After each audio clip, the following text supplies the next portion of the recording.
Would anybody like to see Kyle Kuzma in a Miami Heat jersey?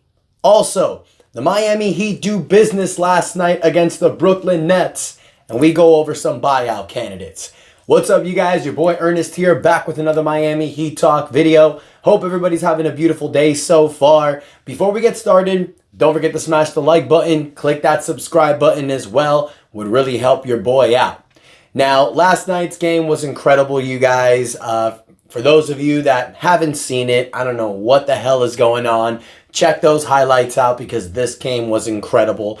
The Miami Heat defeat the Brooklyn Nets 96-95. Overtime game. Guys, this looked a lot like those classic 90s games. It was fueled by defense. It was hard hitting. Very entertaining. The Miami Heat only scored 31 points in the first half, you guys. We were down by 16 points in the second quarter. You know, it really looked like the Heat were going to lose this game. And then when you look at all the stats, you know, the Heat were 8 for 31 from the three-point line. We shot 38% from the field. You know, you see a lot of these numbers, and you know, our bench too. You only get 18 points from the bench. You know, you see this and you're thinking, you know, this was a game that the Heat were supposed to lose. You know, Jaime Jaquez doesn't play, Kevin Love doesn't play. That's a lot of your firepower from the bench. You know, Duncan Robinson gives you nothing. 9 points from Caleb Martin, another 9 from Josh Richardson, so they're able to hold the fort. But it's this man right here, Jimmy Butler, the man that we call Himmy, comes back in his first game back. He gives you 40 minutes. 31 points, you guys, 5 rebounds, 4 assists, 2 steals, does it all over the floor. But he's not alone, man. He gets 29 points from Tyler Hero. Tyler Hero, who gives you some clutch shots in overtime. Can't say that enough. Boy Wonder and Jimmy Butler do some damage. But they're not alone. You got Bam Adebayo. Bam Adebayo not having the scoring presence that he's known for. He goes 5 for 17 for the field, only 11 points, but he gives you 20 rebounds. Bam Adebayo getting double teamed, being shown that respect. He wins the Eastern Conference Player of the Week award, so he's finally starting to get that respect. Excuse me. Starting to finally get that presence, you guys. That presence that he oh so deserves. But this is also just the 9th game that you're seeing Jimmy Butler, Tyler Hero, and Bam Adebayo together. So this is a work in progress. And, you know, this is their 5th season together. But this is the new year with Jaime Jaquez, Josh Richardson. You know, little Kevin Love's here for a full season. There's a little bit of changes to the offensive lineup. So you really want these 3 guys to play together. And these are our best 3 players, you guys. Jimmy, Tyler, and Bam, they need to be on the floor together. Besides them, you know, you don't really get a lot of showing from a lot of players. You know, Kyle Lowry gives you 2 points. Nikola Jovic also starts, gives you 5 points. He's a plus 17 from the floor, so the things that he does out there are great. Haywood Highsmith plays, doesn't give you much, you know. I'm seeing the writing on the wall, you guys. I've said this before. We've not been healthy all season long. So when we get healthy come playoff time, Spo's going to go to an 8 to 9 man rotation. We know Coach Spoelstra. We know that's what he does. So 2 players are going to have to eat crap because a lot of these games, you know, Jimmy Butler comes back, hallelujah, Jaime Jaquez and Kevin Love aren't playing. We're never 100% healthy. I think Nikola Jovic and Haywood Highsmith, as great as they've been playing this season, as great as they've been with their little spurts, I think they're going to be the guys that eat crap. You know, these are 2 players that you may see a lot of next season. But for this year, I think the 9-man rotation is going to stick with Kyle Lowry, Tyler Hero, Jimmy Butler, Bam Adebayo, Caleb Martin, which my prediction may be the starting lineup. Jaime Jaquez, Kevin Love, Duncan Robinson, and man, if I were to throw Josh Richardson, there you go. Those are your 9 guys, I feel, moving forward. I think that's the 9-man rotation we're going to see. Now, the starting lineup could change. I would love to see a starting lineup with Jaime Jaquez and Tyler Hero starting in the backcourt. I think that's worked so great before. You also plug that in with Bam Adebayo, Caleb Martin, and Jimmy Butler. You know, that's a lot of guys that can guard multiple and play multiple positions. So that's a really optimal starting lineup in my opinion. But I think those are the 9 guys that Spo is going to go with. You know, Spo is matchup driven. So he may switch Kevin Love and Haywood Highsmith. But I think that's going to be the rotation you're going to see moving forward. And I mentioned this a week ago, you guys. After that West Coast road trip where we went 2-3 and Jimmy Butler didn't really play any of the games, I talked about this 5-game stretch where I feel that he can win 5 straight. And so far, we've won 3 straight. You know, we beat Brooklyn. We beat Orlando. We also beat Charlotte. So we got 2 more winnable games coming up. So I think the Heat can really pull this stretch. The Heat are having the 4th seed. Right now, we're sitting at a 24-16 record. So just like I mentioned in the video yesterday, you guys, this Miami Heat team, I think this roster is great. I think we're good with what we have. I don't think a trade is needed unless it's something to upgrade our roster.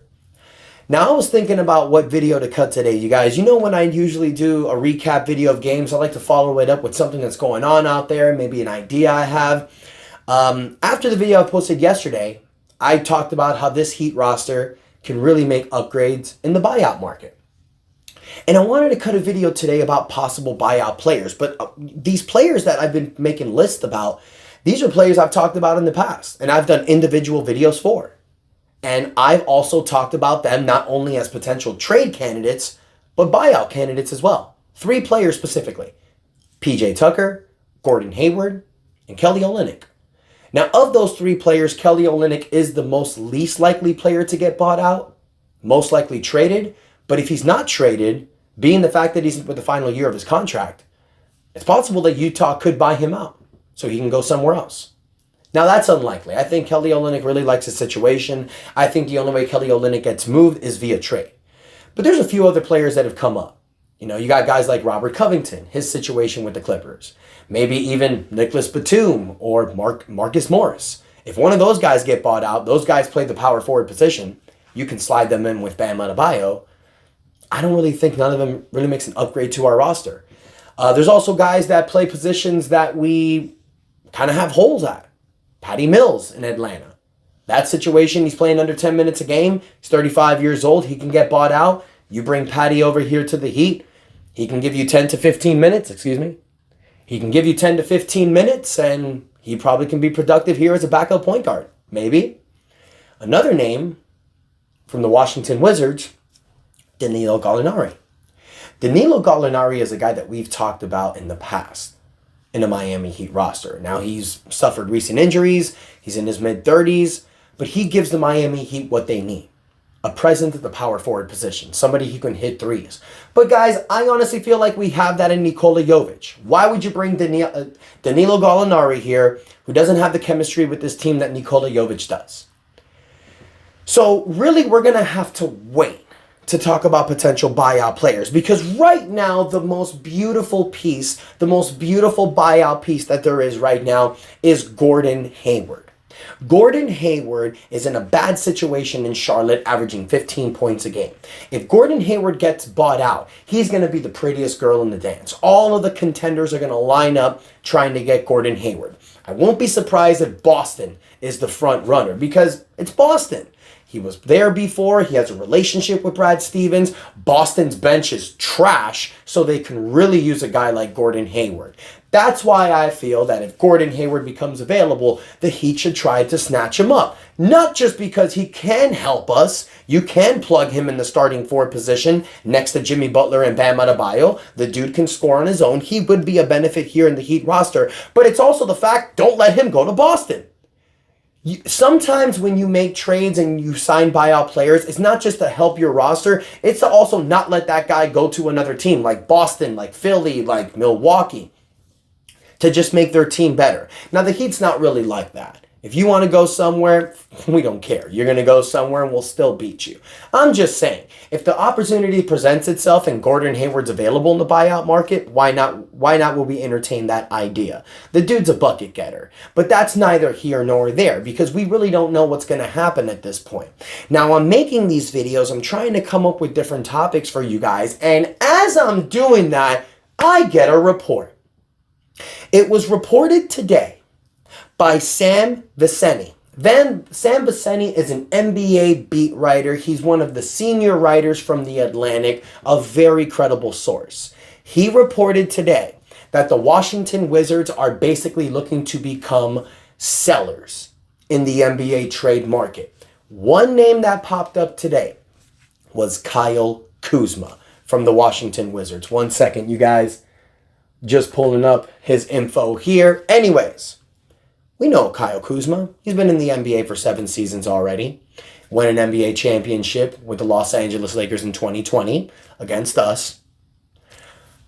But here's something that's going on. Sam Vecini reported today that the Washington Wizards are looking for 2 future first-round draft picks to trade for Kyle Kuzma. Kyle Kuzma, ladies and gentlemen, is a player who plays the power forward position. He's 6'9". He's averaging 22.5 points a game, 6.5 rebounds, about four assists a game. He shoots 35% behind a 3-point line, 45% from the field. I don't see why not the Miami Heat would not even entertain this idea. He's 6'9", power forward position player. You can plug him there, right there next to Bam Adebayo. This is a guy that is a bucket getter. He's a guy that can alleviate the pressure off of Jimmy Butler. He's not the best defender in the NBA, but you put him in Eric Spoelstra's system, he's going to be good next to Bam and Jimmy Butler. Imagine a starting lineup, you guys, of Bam Adebayo, Jimmy Butler, Kyle Kuzma, Jaime Jaquez Jr., and Tyler Hero going into the playoffs. That, ladies and gentlemen, is a dangerous roster moving forward. Now, what can the Miami Heat do to make this trade happen? Well, we've mentioned this before. You have Kyle Lowry's sweetie of a $29 million contract. Kyle Kuzma is on a 4-year, $90 million contract with the Washington Wizards. And it's a weird-ass contract because the numbers go down as the years progress. So he's making the most money this season at $25 million.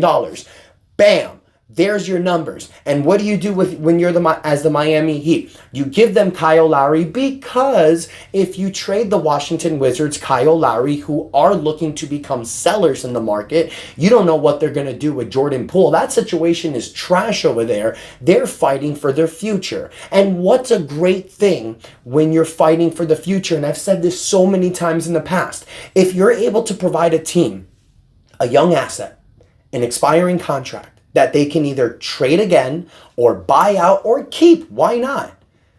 And future draft picks. That is the most beneficial thing that you can offer the team looking to give up the player. And ladies and gentlemen, Miami have all 3. I am putting a package together, and I know people are going to call me crazy, but I will do it. If the Miami Heat can trade for Kyle Kuzma, grab another player as a salary dump filler, doesn't matter who. You take those 2 guys and you come up with a package for Kyle Lowry, Nikola Jovic, and 2 future first-round draft picks. Possibly one of those would be a pick swap. If the Miami Heat can make that deal happen, I would be 100% okay with it. I'm not cool trading Tyler Hero, Jaime Jaquez, Bam Adebayo, Jimmy Butler. It's out of the question. But I've said this before and I'll say it again. We don't know what's going to happen with Kyle Lowry. We don't know what's going to happen with Caleb Martin after this season. So if we're able to trade for a guy that can help us win and help us win now and can alleviate some of the pressures that we have, why not would we entertain that idea? Now, the only question about trading for a guy like Kyle Kuzma, you're giving up a young asset and future draft equity for a guy that you don't know what you're going to be getting. He's on a 4-year, $90 million contract. So you're going to be with him for the next few years. He's 28, the prime of his career, having a very productive NBA season. He's played 39 games, so I mean, he's never played a full 82, you guys. He usually hovers between the 60 to 70 game mark, but I'm okay with that. And here in this Miami Heat system, here in this Miami Heat culture, we hold players accountable and get them better. And if you take a guy like this, bring him to this roster with that potential starting 5 that I told you about, I understand we'd be trading our only point guard, but it's like I've said before, some of them may be available after the buyout market. You can plug one up as a backup point guard. Or you look at Tyler Hero, Jimmy Butler, Jaime Jaquez, Josh Richardson, Bam Adebayo, Caleb Martin as your ball handlers. Let's see what the Heat do. So I want to hear from you guys. Let me know what you think. Do you think trading for Kyle Kuzma with that package that I talked about is doable? Or do you feel the same way I said yesterday? No. Keep this roster as is. We love it. Just get a buyout player if they're available. That's the best we're willing to do. Let me know what you think in the comments, you guys. Also, let me know about that amazing game yesterday with Jimmy Butler's, I guess you can call it free throw game winners to seal the deal. That incredible overtime game. Let me know what you guys think about that. Also, with the buyout candidates that I mentioned, does anybody spark your interest? Let me know what you guys think in the comments. Don't forget to like and subscribe to the video. Thank you guys so much for the support. And until next time, your boy Ernest out. That's enough said.